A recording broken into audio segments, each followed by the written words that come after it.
You would agree with me that with the very extensive presentation made by my colleague, the Deputy Minister for Health, as well as the remarks by Professor, and also the very brilliant presentation by our friend from the Plant Medicine Center in Ekwapim. I'm not sure that you need any address.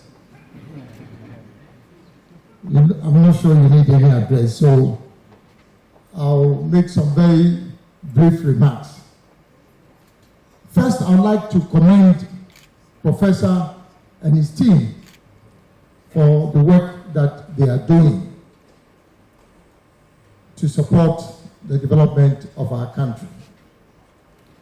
My ministry is pleased to be associated with what Professor is doing for 5 reasons. First, it is one of the strategic anchor sectors that Ghana is developing to diversify our economy from cocoa and gold.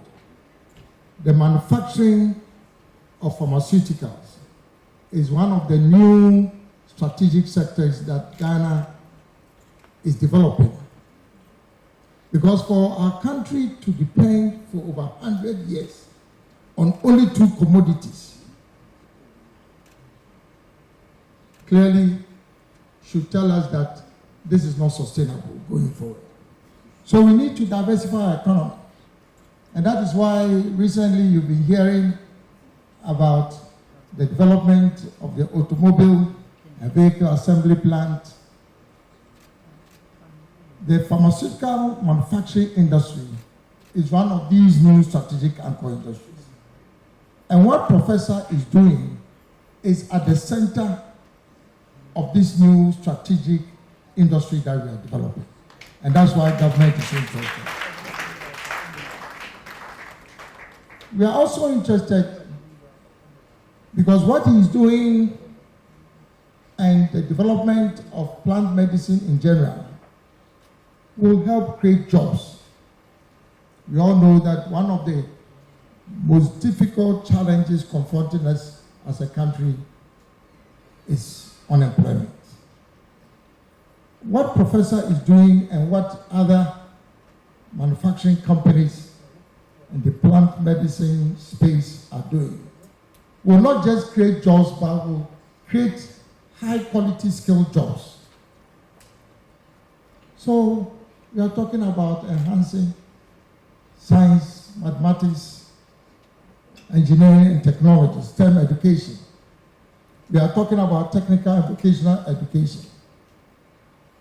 Where are we going to employ these new graduates who are going to come out of these schools? It is only through the effort of Professor and other companies that are going into the manufacturing industry that would open up job opportunities. All these people are coming out of our scientific institutions. So government is interested in that. Thirdly, if you listen to the scientific presentation and what Prof has said, it is also contributing to research and development. We know that globally, the WHO estimates that about 80% of the global population depend on plant medicine.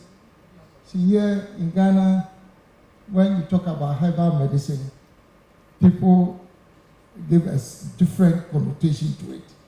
If you call it plant medicine, globally, it raises the bar. But it's just a question of nomenclature. It's a question of nomenclature. There are professors in plant medicine, but you may not hear about a professor in herbal medicine. But it's all about the same thing. And if 80% of the global population depend on plant medicine or herbal medicine, then it is important that if Professor and his colleagues are researching and creating innovative products, then we should be interested in supporting them. Because it's the research and development that creates innovative products. So that's why government is also interested. But it goes beyond that. Ghana produces only about 30% of our requirements for medicines and drugs. So we import almost 70% of our requirements, which is not acceptable. And so every effort made by entrepreneurs in Ghana to manufacture pharmaceutical products which will reduce our import bill, government will support those efforts.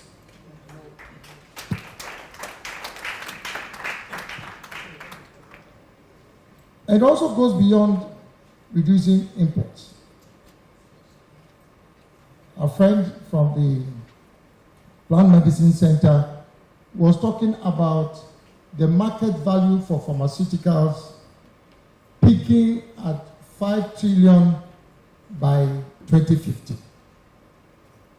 And what he's saying is not politics or cosmetics. It is true.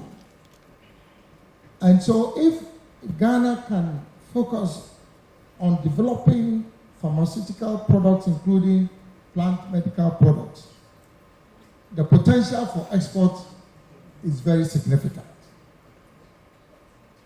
Even if we don't make 1%, and we make 0.0001% of it, it will help reduce our debt burden and help us earn foreign exchange, which is the only way we can support our currency.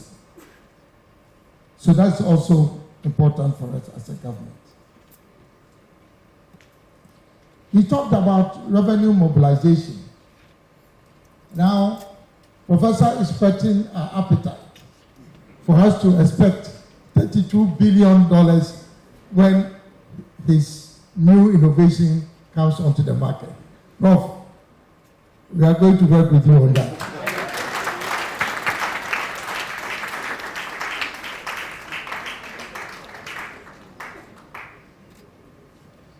As a result of all the benefits that we can derive from the pharmaceutical industry, government is actively supporting companies to enhance their standards, quality standards, to WHO Global Manufacturing Practices Standard, so that they can export their products globally. So currently, there are 3 companies that are working with government to get to the level of WHO GMP standards. And I'm very hopeful that very soon, Kua Research and Manufacturing Company will also get into that category of companies that will reach WHO GMP standards. But why is it that in spite of all the benefits to be derived from herbal plant medicine, there is still that stigma associated with plant and herbal medicine? From what we have heard, there is absolutely no basis for that. But those of you in the herbal and plant medicine space, you have to make a contribution to reduce and eliminate that stigma. And you can only do that by following the example of Professor Samuel Atodanka, by actively working with regulatory agencies, opening up his manufacturing industry for scientific analysis. If you are keeping what you have close to your chest because you feel that it is dangerous to expose what you have and the knowledge you have, how do people then have the confidence in what you produce? And so, this is my challenge to you, those of you in the industry. It starts with the phytochemical and biochemical analysis of your products. It is not enough to say that it was passed on to you by your great-grandfather.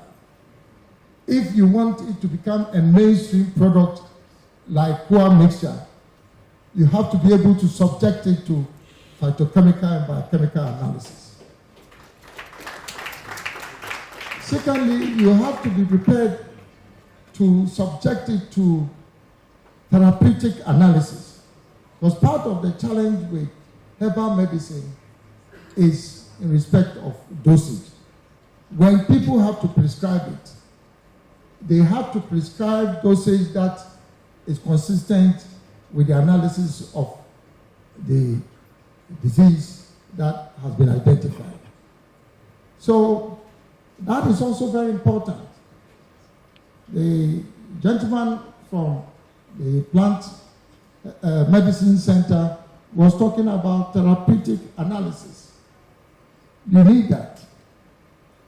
But you also need to expose your process technology. If you are making a preparation and using it for a limited number of people, you may not necessarily be interested in process manufacturing technology. But if you want to do mass production, which is what is going to give you money and income, then you have to adopt the type of process technology that is safe, that is efficient and effective. So there are many things that those of you in the plant medicine and herbal medicine community, there's work to be done. Let us confront that issue. But I'm very confident that with the leadership of Professor and many others, many unsung heroes all over the country who have not had the exposure to our country like Prof has had, with the leadership of these individuals, the future is bright for herbal and plant medicine. So I'd like, on behalf of His Excellency, the President, and on my own behalf and on behalf of my ministry, to assure you, Professor, that we are solidly behind you. And whatever we need to do to make sure that we take Gov't mixture to global standards, we'll do the same. So God bless you, and thank you for attending.